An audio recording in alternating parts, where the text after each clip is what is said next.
দেশেই আছেন আওয়ামী লীগের সাধারণ সম্পাদক ওবায়দুল কাদের। এবার এমনই দাবি করেছেন যুক্তরাজ্য প্রবাসী সাংবাদিক ইলিয়াস হোসেন। ইলিয়াস হোসেন দাবি করেন তিনি ওবায়দুল কাদের দেশে থাকার খবর জেনেছেন। পোস্টে ইলিয়াস লিখেন, অত্যন্ত বিশ্বস্ত সূত্রে জেনেছি ওবায়দুল কাদের দেশেই আছেন। বিষয়টা কে কিভাবে নেবেন আমি জানি না, তবে আমি মনে করি এই সিদ্ধান্তটা সঠিক হয়েছে। কেন সঠিক হয়েছে? আমরা যে হিংসুটটা জাতি ভাই, আপন ভাইয়ের উন্নতি আপন ভাই দেখতে পারি না, পছন্দ করি না। যদি সুযোগ পাই সেখানে প্রতিবন্ধকতা তৈরি করি। আর পলিটিক্যাল দল হিসাবে একটা দল যখন কোনো সিদ্ধান্ত করে, পরবর্তী সরকার আসলে ওটা নিয়ে সমালোচনাই করবে। তো এতে হয় কি, যে কোনো পলিটিক্যাল গভর্নমেন্ট কর্তৃক রাষ্ট্রীয় কিছু কাজ কারবার হয়, যেগুলোতে পরিবার ব্যক্তি এই জিনিসগুলো যদি আপনি কানেক্ট করেন, দেন হয় কি আমাদের হিংসা হিংসির দেশ, তো পরের সরকার আসলে এটা আবার পরিবর্তনে যায়। দাদারে খুশি করতে গিয়া দিদি সব আলমরে জেলে পড়ে দিচ্ছে। দাদা খুশি হইলো ঠিকই, কিন্তু চেয়ার টিকে রাখতে পারলো না। একদম অব্যাহতি রাজনীতি থেকে আপনারা বলছেন না স্যার, এবং আওয়ামী লীগের সাধারণ সদস্য পদ থেকে অব্যাহতি। আমি কোনো দলীয় পদে নাই, কোনো দলীয় পদে নাই, রাজনীতি থেকে চিরতর অব্যাহতি। বাংলায় একটা প্রবাদ আছে, ধন্যী রাজার পুণ্যি দেশ। মানে রাজার ভাগ্যে প্রজাদের ভাগ্য বদল হয়। রাজার ভাগ্য যদি ভালো থাকে, সেই ভাগ্য ধরে সেই বছর দেশে ফসল হয়, দেশের মানুষ সুখে শান্তিতে থাকে। এই জন্যই বলা হয় ধন্যী রাজার পুণ্যি দেশ। মৌলানা সাইদি হুজুর মারা যাওয়ার পর গুজব ছড়ায় দেওয়া হয়েছিল যে চাঁদের মধ্যে ওনাকে দেখা গেছে। এই গুজব ছড়ায় বুঝছেন, ওই যে হত্যাকাণ্ডটাকে ডাইভার্ট করে দিচ্ছে, সবাই নজর ঘুরে দিচ্ছে, ওনার মৃত্যুর পর যে হত্যাকাণ্ডটা হয়েছে এইটারও বিচার হবে। ছাত্ররা নতুন দল গঠন করলো। এই দল মানুষের প্রত্যাশা পূরণ করতে পারবে? এই দল আত্মপ্রকাশের পর মানুষের পারসেপশন কি বলছে? বিএনপি জামাত কোন দলের সাথে এই ছাত্রদের দলটি অ্যালায়েন্সে যেতে পারে? আগামী রাজনীতিতে এই দলটিকে নিয়ে অনেক রকম আলোচনা চলছে। বাংলাদেশে গা ঢাকা দিয়ে দেশে লুকিয়ে আছেন আওয়ামী লীগের নেতা ওবায়দুল কাদের, যা বললেন সাংবাদিক ইলিয়াস। তো বন্ধুরা, শুধু তাই না, এই আওয়ামী লীগের নেতা ওবায়দুল কাদের দেশে কোথায় এবং কোনখানে লুকিয়ে আছে তা নিয়ে থাকতেছে আজকের ভিডিওতে বিস্তারিত। এই ওবায়দুল কাদের যে বাংলাদেশের ভেতরে লুকিয়ে আছে, এই বিষয় নিয়ে পর্যালোচনা করে আমরা বেশ কয়েকটি খুবই গুরুত্বপূর্ণ তথ্য এবং ভিডিও ফুটেজ পাই, যা আজকের ভিডিওতে সেগুলোই এক এক করে ধারাবাহিক তুলে ধরবো। যদিও আজকের ভিডিওটা কিছুটা লং হতে পারে, তবে ভিডিওতে জানতে পারবেন এমন কিছু গুরুত্বপূর্ণ তথ্য এই আওয়ামী লীগের নেতা ওবায়দুল কাদেরকে নিয়ে, যা জানলে আপনিও ইতিমধ্যে অবাক হতে বাধ্য। সে সাথে আরো জানতে পারবেন বর্তমান বাংলাদেশের রাজনীতির প্রেক্ষাপট আসলে কোন দিকে যাচ্ছে। যাই হোক বন্ধুরা, চলুন ভিডিওতে আজকে আর বেশি কথা বাড়িয়ে আপনাদের মূল্যবান সময়টি আমি নষ্ট করতে চাই না। সরাসরি আজকে আমরা চলে যাব মূল ভিডিওতে। আর সেখানে আজকে আমরা দেখব আওয়ামী লীগের নেতা সাধারণ সম্পাদক ওবায়দুল কাদের মূলত বাংলাদেশের কোথায় লুকিয়ে আছেন। সাংবাদিক ইলিয়াস হোসেন একটা কথা বলছেন, উনি কোনো ফালতু কথা বলেন না, কখনই আমি দেখি নাই যে আউল ফাউল কথা বলছে। উনি বলছে বিদেশের কোথাও নাই, উনি যাচাই বাছাই না কইরা কয় নাই। কিন্তু ওবায়দুল কাদের পৃথিবীর কোথাও দেখা যাচ্ছে না, পৃথিবীর কোথাও তাকে দেখা যাচ্ছে না, তার মানে বিদেশে কোথাও নাই। পৃথিবীর একটা জায়গায় আছে যেখানে থাকার সম্ভাবনা সবচেয়ে বেশি, সেটা হলো বাংলাদেশ, ওনার নিজের দেশ, মাতৃভূমি। আরে নোয়াখালীতে থাকতে পারে না, নোয়াখালীর দিকে যাবে না, নোয়াখালীতে ওনার শত্রু বেশি, তো নোয়াখালীর মানুষের বেশি জ্বালাইছে। ওনার ভাই, আপন ভাই তো ওনার উপরে খেপা, বংশের সবাই খেপা, ওদিকে যাবে না। কোথায় জানিয়ে আছে ইলিয়াস হোসেন যখন বলছে আছে ভাই, আছে, বাংলাদেশি আছে। তবে জিনিস একটা ছিল রে ভাই, হ্যাঁ জিনিস একটা ছিল। শেষ দিকে শোনা গেছিল, ওই যে আজকেও দেখলাম নাগরিক টিভিতে, ও নাকি শেষে মেঘলা নামে একটা নায়িকাকে ফোন দিছে, ওই মোহাম্মদপুরের কোন একটা সাইডে। লাস্ট তার ফোন নাম্বার যেখানে ছিল বন্ধ করছে টেলিফোনটা 5ই আগস্টে। এই 5ই আগস্টে যেখানে লাস্ট ফোন নাম্বার তার বন্ধ হয়েছে, নাগরিক টিভিতে বললো যে এটা এই মোহাম্মদপুরের কোথাও একটা জায়গা, ওর আশেপাশে মেঘলা নামে একটা নায়িকা থাকে। হ্যাঁ ভাই, এটা হইতে পারে, নায়িকাদের সঙ্গে ওনার যোগাযোগ ছিল ভাই, যোগাযোগ ছিল। অনেকগুলা নায়িকারে উনি পালতো রে ভাই, পালতো, খোর, একদম খোর, পুরা খোর ছিল একটা ভাই, পুরা খোর। রোমান্টিক কথা কইয়া ফাঁসাইতো। অনেকে বুঝছেন তার কাছ থেকে অনেক মালও কামাইছে, বহুত মাল কামাইছে, মিডিয়া, গাড়ি নিছে, বাড়ি নিছে, অনেক কিছু নিছে। এবং সিনেমা তো টাকা ইনভেস্ট করছে, অনেক মহরত আইছে, গোপনে গোপনে সিনেমাতে টাকা ইনভেস্ট করতো ওইসব নায়িকাদের মাধ্যমে। ওইসব নায়িকাদের একজন আমার সাথেও যোগাযোগ করছিল একটা টাইমে, এক সাংবাদিকের মাধ্যমে। ওই নায়িকা সরাসরি না, সাহস পায় নাই, একজন সাংবাদিকের মাধ্যমে। ওই নায়িকার ইদানিং নাম শোনা যাইতেছে। আল্লাহ যা করে ভালোর জন্য করে, কারণ ওই সাংবাদিকের কথায় আমি রাজি হই নাই। অনেক টাকার লোভ দেখাইছিল, আমি রাজি হই নাই। রাজি যদি হইতাম আজকে তো এই বদনামের সাথে নিজের নামটা চলে আসতো। উপরওয়ালা যা করে ভালোর জন্য করে। এই যে বদ লোকটা দেশ চালাইতো, এই বদ লোকটাই কিন্তু আওয়ামী লীগকে ডুবাইছে। আওয়ামী লীগ চিনছিল কিন্তু একদম শেষের দিকে, 5ই আগস্টের আগে তারে ভুয়া ভুয়া কইছে না, ওই যে একটা সম্মেলনে ভুয়া ভুয়া ছাত্রলীগের পোলাপানি বলছে। কারণ কি জানেন, এই লোকটা শুধু বদই ছিল না, হিংসুটে ছিল। কোন নেতা ওইটা আসুক এটা চাইতো না। আওয়ামী লীগের মধ্যে কোন নতুন নেতা তৈরি করছে দেখছেন? কাউরে করে নাই। ওই যে সাদ্দাম, ওইটা কোন নেতা হইলো? হাঁটা চলা ফিরাই তো ভালো না, অন্যরকম। অন্যরকম। আবার সিনেমারও একজন আছে, হাঁটা চলা ফিরা কিন্তু অন্যরকম। এই লোকটা কিন্তু সাপ্লাই দিত। এই কাউয়া কাদের, না সরি কাউয়া কাদের বলবো না, কাউয়া কাদের বলবো না। কারণ কি জানেন না, আমার বাবার নামও কাদের, না কাওয়া কাদের বলা উচিত হবে না। আমার বাবার নামও কাদের, কাদের সাহেব। কাদের সাহেব, এই কাদের সাহেবকে কিন্তু সিনেমারও কয়েকজন সাপ্লাই দিত। এর মধ্যে একজনকে উনি এমপি বানাইছে। বেশি দিন থাকতে পারে না, এমপি হওয়ার কয়েক মাস পরই তো সব কিছু চইলা গেল, কোথায় জানি আছে। ওই এমপি এখন ভারতে আছে, কিন্তু এই লোক বাংলাদেশের মধ্যেই আছে। যেহেতু বলছে ইলিয়াস হোসেন, সবাই খুঁজা দেখেন, মহল্লায় মহল্লায় নিজের দিকে বাসায় বাসায় খোঁজ নেন। আমার মনে হয় কি জানেন, ওই যে আরেকজন পালাইছিল না এক সময় আমাদের বিএনপির, উনি ছিলেন বিএনপির, বিএনপির আমলও অনেকে পালাইছে। এর মধ্যে হারিস চৌধুরী, উনি ছিলেন প্রধানমন্ত্রী মানে বেগম খালেদা জিয়ার উপদেষ্টার বোধহয় মনে হয়। যাই হোক, উনিও কিন্তু পালাইছিলেন ওই 1/11 সময় বা আরো আগে কোন একটা টাইমে উনি পালায় গেছিলেন, কিন্তু সবাই জানতো উনি মারা গেছেন। ওনার বাসার লোকজন, ছেলে মেয়েরাও জানতো, তাই কেউ জানতো না। পরে জানা গেল উনি মারা যাওয়ার পর পান্থপথের এখানে একটা ফ্ল্যাটে উনি থাকতো। লম্বা দাড়ি, পুরা গেট আপ চেঞ্জ, মসজিদে যাইতো, নামাজ পড়তো আর বাসায় আসতো। ওই বাসায় মারা গেছে, বুঝছেন, ওই বাসার মধ্যেই মারা গেছে।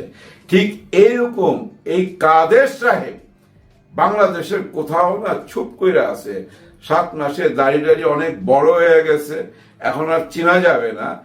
আমার মনে হয় এভাবে থাকতে থাকতে উনি কিছুদিন পর ওই হারিস সাহেবের মতো মসজিদে যাবে, নামাজ পড়বে আর বাসায় আসবে, কারোর সাথে আর যোগাযোগ করবে না। আমরা আর কেউ চিনতে পারবো না, কেউ চিনতে পারবো না, এভাবেই থাইকা যাবে। কিন্তু এইভাবে গোপনে থাকবে না একজন, উনি কিন্তু আসবে, হাসিনা আপা। উনি আসবে, উনি থামতেছেন না। ওনার অডিও কল আজকেও ফাঁস হয়েছে। আরে বাপরে বাপ, আজকের কি না এটা আমি জানি না, হয়তো 2-1 দিনের মধ্যে লাস্ট অডিও কল, যেহেতু রোজার কথা আছে, এখানে রোজার কথা আছে। উনি রোজা রাইখা কথা বলতেছে।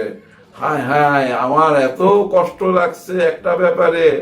উনি বলতেছেন, এই দেখো আমি রোজা মুখে তোমাদের সাথে কথা বলতেছি, এখন তারাবি পড়ুন, মানে বারবারই কথাটা বলতেছে। কেন বলতেছে আমি জানি না। আমরা কথা বলার সময় কি বলি আমি রোজা আছি, তারাবি পড়ুন? কেন এটা বলুন? তার মানে তোমরা বোঝো আমি রোজা রাখি, তারাবি পড়ি, বুঝাইবার জন্যই তো বলতেছে না। এটা বুঝাইতে হবে কেন একজন মুসলমান? আমার এখন সবাই তো আমি নামাজ পড়ে বসতেন, আমি তো আরো আগেই চলে আসছি। আমাকে এখন নামাজও পড়তে হবে, আবার সেহরি ভোরাতে উঠে সেহরি করতে হবে, রোজা রাখতে হবে। আমি কিন্তু সারাদিন রোজা ছিলাম। এই রোজা মুখে সবাইকে আমি ধন্যবাদ চাই। আমি আবার আসবো, তবে আমি এভাবে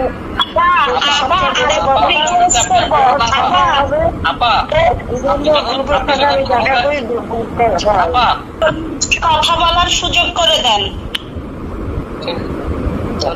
ঠিক আছে, আবার থাকলেই শোনা যাবে। মাসে 2 দিন সময় দেন। হ্যাঁ, সময় দেবো।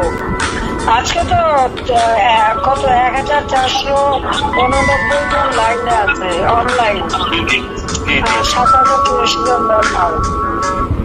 হ্যাঁ, 1400 সময় দেন আমাদেরকে 1490 হ্যাঁ, আমি দেখতেছি তো 1490। হ্যাঁ, 1400 সময় দেন আমাদেরকে 1490 হ্যাঁ, আমি দেখতেছি তো 1490। 1400 মানুষ ফলো করতেছে, ওইটা অহংকার নিয়ে বলতেছে।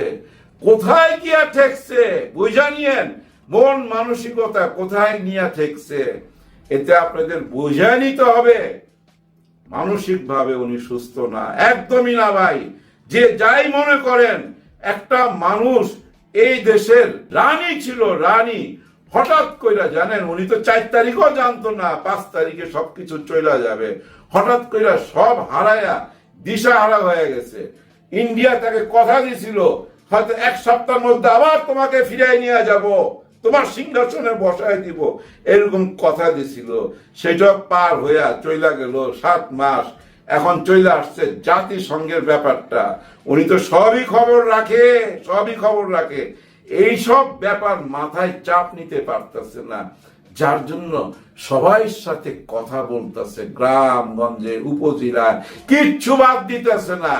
সবাই অপেক্ষা করেন, সবার কাছে ওনার টেলিফোন আসবে, আসলে কথা কইেন। হ্যাঁ, কথা কইেন। কথা না বলতে পারলে উনি পাগল হয়ে যাবে। হ্যাঁ, উনি পাগল হয়ে যাবে। ওনাকে কথা বলার সুযোগ দেন। আমি মনে করি আমরাও সবাই মেনে নিব ওনার কথাগুলা। উনি বলুক, আরো কথা বলুক। এটাই উপরওয়ালার খেলা। হ্যাঁ, এটাই উপরওয়ালার খেলা। সবাই বুঝে নিবেন, সীমা লঙ্ঘনকারীকে আল্লাহ পছন্দ করেন না। আর কোথায় নিয়ে ঠেকায় দেখেন, চোখের সামনে। এই যে কাদের সাহেব মারা গেলে কোথায় তাকে কবর দিব, যেটা গুজব শোনা যাইতেছে মারা গেছে। আসলে এই গুজবটা নিজে থেকেই ছড়ানো হয়েছে, যেন কেউ আর না খুঁজে। হ্যাঁ, ওই গুজবটা কিন্তু হারিস সাহেবের সময় ছড়ানো হয়েছিল, যিনি মারা গেছে। ওই গুজবটা ইনিও ছড়াইছে, এই দেশেই আছে। কিন্তু আমরা কোনো গুজবে বিশ্বাস করব না। আমরা এখন সজাগ, ওই আগের কথায় আবার আসবো। চাচা হেনা কোথায়? হ্যাঁ, এই বয়সটাকে এনজয় করেন। যাদের বয়স হয়ে গেছে, যেসব নেতার বয়স হয়ে গেছে, বছরে 10 বার বিদেশে চিকিৎসায় যান, তারা অফশোরে চলে যান। নতুনদের আসতে দেন। হ্যাঁ, নতুনদের আসতে দেন। নাতিনদের নিয়ে, ভাতিজাদের নিয়ে খেলা করেন। খেলা করার সময় চাচা হেনা কোথায়? আর আপনারা উত্তর দিবেন, হেনার তো বিয়ে হয়ে গেছে। হ্যাঁ, জীবনটাকে উপভোগ করেন, সময় নষ্ট করেন না, নতুনদেরকে ছাইরা দেন। সবাই অনেক বড় একটা সুসংবাদ রয়েছে আপনাদের জন্য। সেটা হলো আমাদের ওবায়দুল কাদের চৌধুরী, যার ডাকনাম হলো কাউয়া কাদের। আমাদের শ্রদ্ধেয় ওবায়দুল কাদের চৌধুরী, যার ডাকনাম হলো কাউয়া কাদের। তো তার সন্ধান পাওয়া গেছে। তো বেশ কিছুদিন না, আসলে গত 6-7 মাস ধরে কিন্তু ব্যাপক আলোচনা সমালোচনা হচ্ছিল তাকে নিয়ে। মানে ব্যাপক অনুসন্ধান হচ্ছিল তারা নিয়ে, যে আর কাউরে পাই আর না পাই, কিন্তু ওবায়দুল কাদেরকে পেতেই হবে, ওবায়দুল কাদের সাহেবকে পেতে হবে। তো শেষ পর্যন্ত আমাদের এই হজরত ওবায়দুল কাদের সাহেবকে পাওয়া গেছে, এবং সে বলে বাংলাদেশি রয়েছে। তো এখন ভাই যার তার কথা তো বিশ্বাস করা যায় না। আজকাল ইউটিউব ফেসবুকে আসলে ভাই মনটাই খারাপ হয়ে যায়, বুঝছেন? কার কথা সত্যি, কার কথা মিথ্যা ভাই এটা বোঝা খুবই কঠিন কাজ। না বিশ্বাস করা যে ইলেকট্রনিক্স মিডিয়া আলাদের, না বিশ্বাস করা যে প্রিন্ট মিডিয়া আলাদের। সেদিন দেখি জনকণ্ঠ পত্রিকাতে লিখতেছে যে শেখ হাসিনা বলে ওই যে ধূমপানে আসক্ত হয়ে পড়ছে। তারপর একটা ছবিও দেখলাম সেখানে। তো এই ছবি দেখলাম, মানে আমার নিজেরও মন ভেঙে গেছে, বুঝছেন? এই ছবি দেখে হঠাৎ আমার নিজেরই মন ভেঙে গেছে। সারা রাত ঘুমাতে পারেনি যে শেখ হাসিনা নানান দুশ্চিন্তায় ধূমপানে আসক্ত, মাদকাসক্ত হয়ে পড়ছে। ভিডিও নিউজের ক্যাপশনটা হলো এরকম। আমি তো আর নয়াদিল্লিতে গিয়ে দেখিনি শেখ হাসিনা আসলে মাদকাসক্ত কীটা। উনি কি ডাল ভাত খায়, পান খায়, না সিগারেট মদ খায়, এগুলি তো আমি জানি না, দেখিনি। তো এটা তো জানার জন্য আমাদের পত্রপত্রিকার উপরই নির্ভর করতে হয়। তো এখন পরে যেদিন কাহিনিটা আমি শুনলাম সন্ধ্যাবেলা সারা রাত ঘুমোতে পারিনি চিন্তায়, পরের দিন সকালে দেখি এটা বলে ফেক নিউজ। এই জনকণ্ঠের ফেক নিউজ আবার অন্যান্য পত্রপত্রিকারা লিখতেছে যে দেখো এটা ভাই ফেক নিউজ, এবং জনকণ্ঠরা বলছে যে ভাই আমি নিউজ করিনি, করছে আবার হলো আরেকজনে, এবং আমার লোগো টোগো ব্যবহার করে। তো এখন এমনি যদি হয় ভাই ফেসবুক ইউটিউবে মানে খুব কঠিন হয়ে যাবে। আমরা বিরাট পেরেশানিতে আছি ভাই, কাঠটা সত্যি কাঠটা মিথ্যা। তো এতদিন তো জেনে আসলাম যে আমাদের এই হজরত ওবায়দুল কাদের সাহেবকে দেখা গেছে কলকাতার কোন বাজারে চা খাইতেছে বই সেখানে। তারপর শুনলাম নয়াদিল্লিতে উনি আছে, তারপর শুনলাম উনি ইউরোপে চলে গেছে, তারপর একবার শুনলাম উনি বলে সিঙ্গাপুরে আছে। তো শেষমেশ আমাদের ইলিয়াস ভাইয়া একটা খতরনাক নিউজ, আমাদের ইলিয়াস ভাই একটা খতরনাক নিউজ তার ভেরিফাইড ফেসবুক পেজে উনি পোস্ট করেছেন কয়েক ঘন্টা আগে। সেটা লিখেছেন মানে অত্যন্ত বিশ্বস্ত সূত্রে জেনেছি, তার মানে অত্যন্ত বিশ্বস্ত সূত্রে আমাদের ইলিয়াস ভাই জেনেছে ওবায়দুল কাদের দেশই আছেন। ভালো কথা, তিনি দেশ ছেড়েছেন কিংবা মারা গিয়েছেন এসব খবর পরিকল্পিতভাবে ছড়ানো হচ্ছে। তো গত কয়েকদিন ধরে কিন্তু এই নিউজটা আমাদের চোখের সামনে বারবার আসছিল যে বিভিন্ন সেকেন্ড লেভেলের যে ফেসবুক পেজ ইউটিউবাররা আছে, তো তারা কিন্তু এটা নিয়ে নিউজ করছে যে আমার মনে হয় যে ওবায়দুল কাদের মারাই গেছে। তো তারপরে দেখলাম যে আইসিইউতে ওবায়দুল কাদেরকে অক্সিজেন মাস্কে দিয়ে শুয়ে রাখছে এই সেই, তারপরে ও দেশ ছেড়ে যে পালায় যেতেছে অন্য দেশে, সেখানকার ওই একটা মানে একটা ছবি ফুটেজ দিয়ে তারপরে এইসব নিউজ টিউজে ছড়ালাম। তো আমাদের ইলিয়াস ভাই নিশ্চিত করছে যে না ভাই উনি দেশ ছেড়েও যায়নি, উনি মরেও নি, উনি সহি সালামতে এখন বাংলাদেশে রয়েছেন। তো বাংলাদেশে আপনারা যারা আছেন তারা এখন বাকি দায়িত্ব হলো আপনাদের খবর দেওয়ার দরকার। আমি খবর দিয়ে দিছি যে হজরত ওবায়দুল কাদের বাংলাদেশ আছে, এখন বাংলাদেশের জনগণ কী করবেন না করবেন এটা বাংলাদেশের জনগণের হাতেই ছেড়ে দিয়েছেন। তো এখন তার এই পোস্টের নিচে প্রায় 6000 মতো কমেন্ট আছে। তো আমি কিছু কমেন্ট পড়ছিলাম, তো একটা কমেন্ট পড়ে আমার খুব হাসি লাগলো।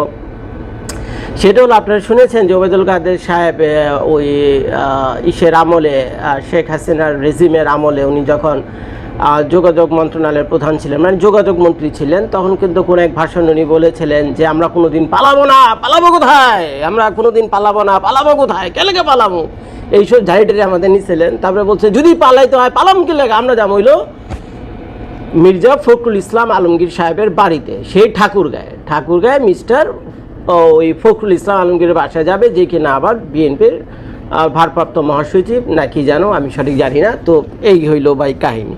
তো এখন এই যে কমেন্টগুলো রয়েছে, তো তারা বেশিরভাগ কমেন্টে লিখতেছে যে ঠাকুরগাঁয়ে যে মির্জা ফখরুল ইসলামের বাড়িতে আছে তার বাড়িতে তল্লাশি চালালেই সেখান থেকেই এই ওবায়দুল কাদের মানে আমাদের হজরত ওবায়দুল কাদের সাহেবকে খুঁজে পাওয়া যাবে। বেশিরভাগ মানুষের কমেন্ট হলো এইটা। দ্বিতীয় আরেকটা কমেন্ট আমার চোখে পড়েছে, সেটা হলো ওবায়দুল কাদের সাহেবকে খুঁজেই না তাকে আবার পুনরায় তাকে খুঁজে এনে আবার পুনরায় তাকে এই যোগাযোগ মন্ত্রণালয়ের দায়িত্ব তাকে দেওয়া হোক এবং তার উপদেষ্টা বানানো হোক। তো এইসব নিউজে এলো এখন সয়লাভ। তো হাসি ঠাট্টা তামাশা এগুলো সব কিছু করছে। এই আমাদের ইলিয়াস ভাই যেহেতু এই পোস্ট করেছে, তো ইলিয়াস ভাই আসলে বাংলাদেশের মানুষের সাথে ফাজলামি করার মতো পাবলিক না। বাংলাদেশের মানুষের সাথে সহজ সরল মানুষের সাথে ফাজলামি করার মতো পাবলিক ইলিয়াস ভাই না। তো কথাটা মোটামুটি 90% আমরা সত্যতা ধরতে পারি। এখন যেহেতু ইলিয়াস ভাই নিজে চোখে গিয়ে দেখেনি, তো তারপরেও তো সে যে বিশ্বস্ত সূত্রে খবর পেয়েছে, এটা যে উনি সাহস করে এটা ওনার ওয়ালে লিখেছেন, তো 90% আমরা এটার উপরে ভরসা রাখতে পারি। 10% হলো আল্লাহ মাহবুব জানে, থাকলে আছে না থাকলে নাই। তো এখন ভাই উনি আছে বা নাই এরকম একটা গুরুত্বপূর্ণ ব্যক্তি, গুরুত্বপূর্ণ মন্ত্রণালয়ে ছিলেন, অত্যন্ত গুরুত্বপূর্ণ একজন ব্যক্তি, আওয়ামী লীগের হাই প্রোফাইলড একজন পার্সন, তাই না? তো উনি যদি বাংলাদেশে থেকেই থাকেন তাহলে তো বাংলাদেশের যে আইন প্রশাসন রয়েছে, যে ল এনফোর্সমেন্ট রয়েছে, যে এনএসআই রয়েছে, গোয়েন্দা ডিপার্টমেন্ট রয়েছে, আরও অনেক কিছু রয়েছে, তো তাকে খুঁজে বের করা তো ভাই খুব কঠিন কিছু না। উনি এমন এক ব্যক্তি 10 বছরের শিশুও তাকে চিনবে। 10 বছরের একটা ন্যাংটা পোলার সামনে যদি ওনাকে ওবায়দুল কাদের সাহেবকে সামনে এনে দাঁড় করেন না, উনিও চিনবে যে আমি এর চিনি লোকাবো কাদের। বুঝছেন, এত জনপ্রিয় উনি ছিলেন। তো উনি লুকিয়ে থাকার পাবলিক না, লুকিয়ে থাকার সম্ভব না। তো আশেপাশে কোনো না কোনো জায়গায় তো নিশ্চয়ই আছে। তো আমাদের গোয়েন্দা বাহিনী সংস্থা যদি একটু চেষ্টা করে তাহলে নিশ্চয়ই তাকে খুঁজে বের করতে পারবে। তো আপনাদের জন্য সুসংবাদ দিলাম, আমাদের ওবায়দুল কাদের সাহেব মরেনি এবং দেশের মায়ায়, দেশের প্রেমে, দেশের মায়ায় দেশকে উনি আসলে সত্যিই খুব ভালোবাসতেন। উনি একজন দেশপ্রেমিক লোক। তো যার ফলে সবাই পালিয়ে টালিয়ে গেল, উনি কিন্তু পালিয়ে যাননি, উনি দেশেই রয়েছেন। এখন ঠাকুরগাঁয়ে মির্জা ফখরুল ইসলামের বাড়িতে থাকুক, ল এনফোর্সমেন্টের কারো ছত্রছয়ে থাকুক, বা ক্যান্টনমেন্টে থাকুক, বা যেখানে থাক না কেন, দোয়া করি আল্লাহর জন্য উনি সহি সালামতে থাকুক। এটা তার আমাদের ব্যাপার না, এটা হলো সরকার টু সরকার ব্যাপার। বাংলাদেশ সরকারের তত্ত্বাবধায়ক সরকার প্রধান ইউনূস সাহেব কী ডিসিশন নেবে ওবায়দুল কাদের সাহেবের প্রতি, এখন উনি যা করার করবে। এখন আমাদের তো ভাই আমরা আর কী করতে পারি। জাতীয় নাগরিক পার্টি, বাংলাদেশ সিটিজেন্স পার্টির ভবিষ্যৎ কি, এটা নিয়ে বিস্তর আলোচনার সুযোগ আছে। নানান দিক, নানান উপাদান কনসিডার করে আলোচনা করার দাবি রাখে। কিন্তু আমি সংক্ষেপে, যেহেতু প্রথম দিক, 7টা পয়েন্ট নোট করেছি। এই 7টি কারণে শীঘ্রই জাতীয় নাগরিক পার্টি ব্যর্থ হবে। এরা জনগণের সাড়া পাবে না, যে হাইপ তৈরি হয়েছে এটা থাকবে না। কি সেই 7টি কারণ, আপনার মন্তব্য করে জানাবেন। দর্শক,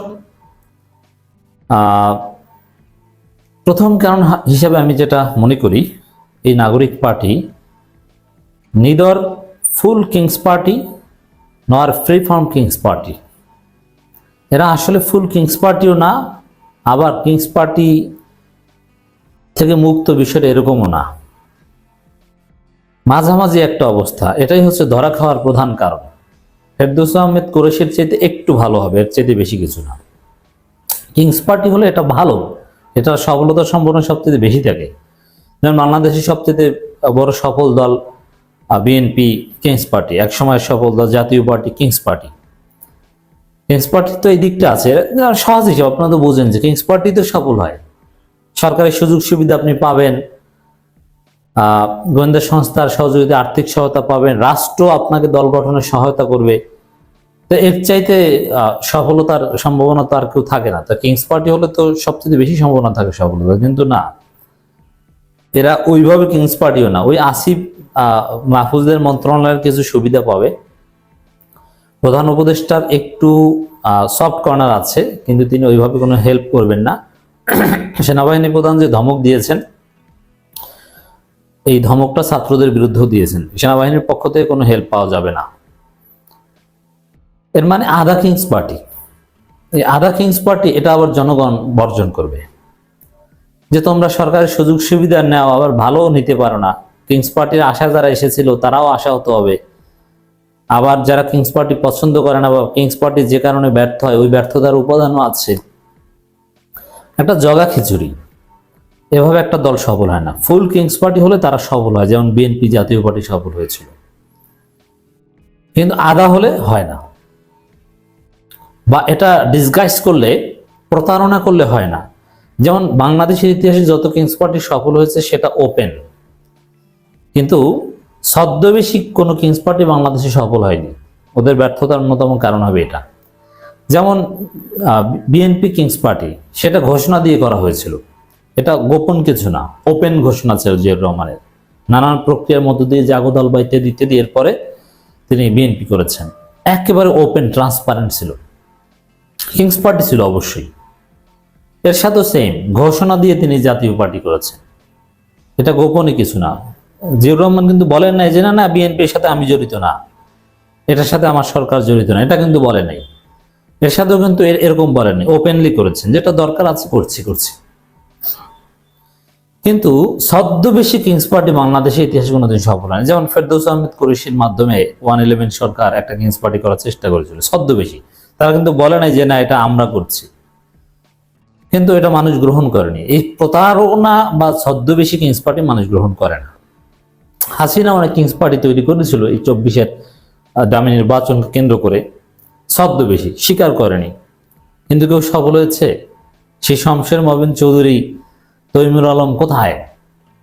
মেজর হাফিজও গিয়েছিলেন, তিনি ফিরে এসেছেন, ভালো করেছেন, এখন বিএনপি স্থায়ী কমিটির সদস্য হয়েছেন।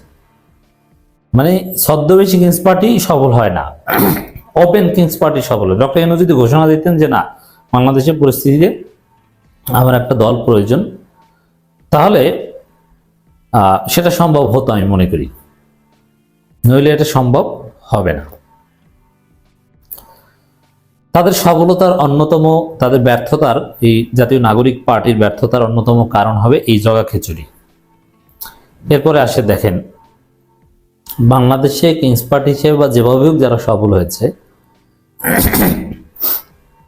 বর্তমান বাস্তবতায় ধর্মীয় মূল্যবোধ, মুসলিম মানুষ, এগুলো ধারণ করা ছাড়া কেউ সফল হতে পারবে না। নইলে ওই বামপন্থীদের মতো বা বামপন্থার একটা এক্সটেনশন, এর বেশি দূর যেতে পারবে না।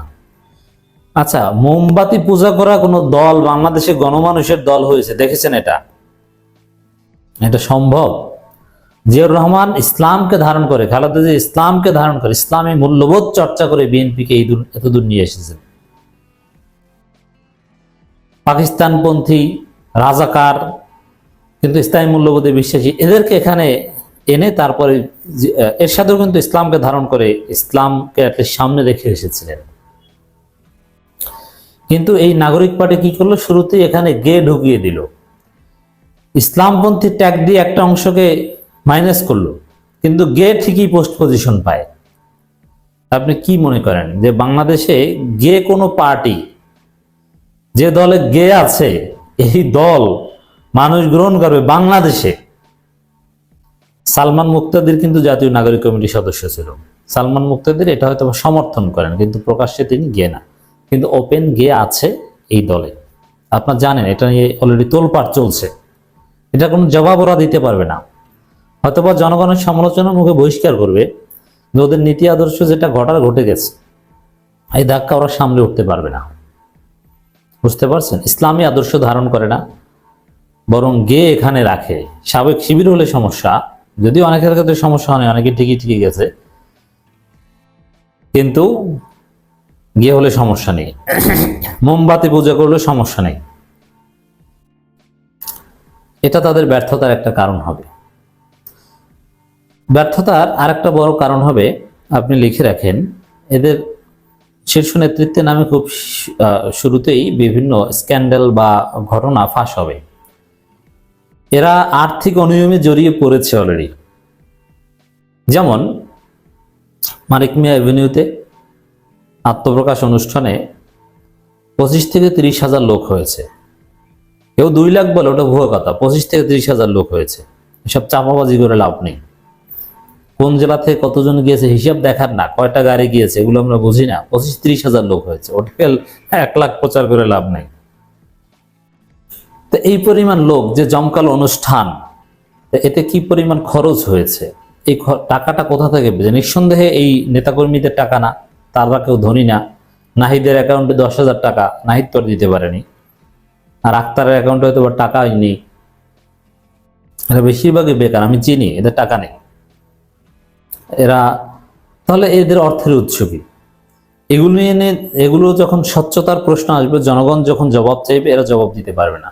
জবাব দিতে গেলেও তখন ওই বিদেশি এজেন্সির টাকা, অমুক অবৈধ ব্যবসায়িক টাকা, নানান, এবং তিনি কেন দিলেন, এইসব প্রশ্নে এরা ধরা খেয়ে যাবে। এবং ওরা খুব শীঘ্রই দেখবেন যে অল্প কিছু টাকার কারণে অমুক জায়গায় যায়, তমুক জায়গায় যায়, এগুলো ধর বিভিন্ন স্ক্যান্ডাল সামনে আসবে। এমনকি হানি ট্র্যাপে অলরেডি অনেকে পড়েছে, এগুলো সামনে আসবে। ওরা ডিমোরালাইজ, যেমন এই ভিপি নূর একটা ট্র্যাপে পড়েছিল, সাফাদির সাথে এক বৈঠকে নূরের রাজনীতি শেষ। তো এরকম বহু ঘটনা, ওইরকম সাফাদি টাইপের অনেক, হানি ট্র্যাপ টাইপের অনেক ঘটনা সামনে আসবে। দেখবেন ওরা এইসব ঘটনায় মুহূর্তের মধ্যে ধসে পড়বে। ওদের ব্যর্থতার আর একটা কারণ হবে, এই দলটা ইনক্লুসিভ দল না, এবং এরা ভোটের রাজনীতিতে সফল হওয়ার কোনো সম্ভাবনা নেই। যেমন এই দলটাকে বলা হয় ছাত্রদের দল, এখানে পুরোপুরি তরুণদের দল, এখানে মুরব্বী কোনো লোক নেই। কারণ বাংলাদেশে ভোটারকে শুধু তরুণরা এবং শুধু ছাত্রদের, এখানে ঢাকা বিশ্ববিদ্যালয় ভিত্তিক, অভিজাত ভিত্তিক এলিটদের একটা দল। এখানে শ্রমিকরা কই, এখানে দলিতরা কই, হিন্দু কোথায়, পাহাড়ি এরা কোথায়, কতজন মাদ্রাসার ছাত্র আসে? প্রাইভেট বিশ্ববিদ্যালয়ের ছাত্র তো নেই। এর মানে এটা একটা ক্লাব, ইনক্লুসিভ কোনো পলিটিক্যাল পার্টি নয়। দল হতে হবে সবার, শ্রমিকদের, ছাত্রদের, বয়স্কদের, সাবেক সেনা অফিসারদের, সব শ্রেণী পেশার মানুষের। এই ক্যারেক্টারটা এখানে নেই। এখন শুধু ওই কিছু ছাত্রদের আকর্ষণ বা কিছু তরুণদের আকর্ষণ পাবে। এই যারা এখানে আত্মপ্রকাশ অনুষ্ঠানে এসেছে তাদের মধ্যেও কিন্তু কোনো বয়স্ক লোক নেই, কিন্তু শুধু তরুণরা কি এদেশের নাগরিক? হ্যাঁ, অবশ্যই তারুণ্য ভিত্তিক এটার অনেক উপকারিতা আছে, কিন্তু এর ক্ষতিকার দিকও আছে। এটা তাদের ব্যর্থতার একটা কারণ হবে। ইনক্লুসিভ হতে পারেনি, তবে গিয়ে নিতে পেরেছে, এটা তাদের একটা দিক। এটা মনে রাখবেন। মানচিত্রে যে ঘটনাটা, পুরো কাশ্মীরকে ভারতের দেখানো, আবার পাকিস্তানপন্থী রাজনীতি চলবে না এই ট্যাগও দিয়ে দিয়েছে। তো বোঝা যায় যে আসলে কোনপন্থী রাজনীতি চলবে, কি মার্কিনপন্থী রাজনীতি চলবে নাকি ভারতপন্থী পাকিস্তানপন্থী চলবে না বলেছেন, ঠাঁই নেই। কিন্তু চীনপন্থী মার্কিনপন্থী এগুলো তো বলেন নাই। এর মানে এখানে নতুন রাজনৈতিক কোনো বন্দোবস্ত নেই, পুরনো বন্দোবস্তই, নতুন লুক, জাস্ট নতুন বোতলে পুরনো মদ। এখানে আমি মনে করি না যে কোনোভাবে এটা বেশি দিন সফল হবে। আর বিশেষ করে এই দলটার ভাঙন অনিবার্য, এইটা আমি বলে দিই লাস্ট পয়েন্ট, সপ্তম পয়েন্ট। যেহেতু এই দল ইনক্লুসিভ হতে পারেনি, আর বিপ্লব তো শুধু এরা করেনি, আরো লক্ষ কোটি মানুষ 24-এর গণবিপ্লবে অংশগ্রহণ করেছে।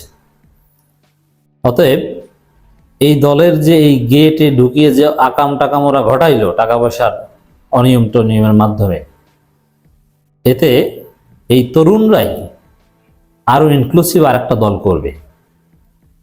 সেই দল যখন সামনে আসবে তখন এই দল থেকে অর্ধেকের বেশি লোক ওই দলে চলে যাবে। তখন এই দলটা এমন একটা ধাক্কা খাবে, ওই ধাক্কা। ধন্যবাদ প্রিয় দর্শকবৃন্দ, আমাদের ফুল ভিডিওটি দেখার জন্য আপনাকে জানাই অসংখ্য অসংখ্য ধন্যবাদ। তো বন্ধুরা, বর্তমান সোশ্যাল মিডিয়াতে যে বিষয়টি সব থেকে বেশি হাইলাইট এবং ভাইরাল হয়ে গেছে, যে আওয়ামী লীগের নেতা ওবায়দুল কাদের নাকি বাংলাদেশে আছে। তো বন্ধুরা, ইতিমধ্যে এই বিষয় নিয়ে আপনারা কিন্তু বেশ কয়েকটি ভিডিও দেখলেন, এবং এই বিষয় নিয়ে আপনাদের কি মন্তব্য অবশ্যই কমেন্ট বক্সে কমেন্ট করতে ভুলবেন না। আর হ্যাঁ, এমন নিত্য নতুন আপডেট খবর সবার আগে পেতে চাইলে এখনই আমাদের এই পিচ্চি সাহেব ইউটিউব চ্যানেলটি সাবস্ক্রাইব করুন। ধন্যবাদ।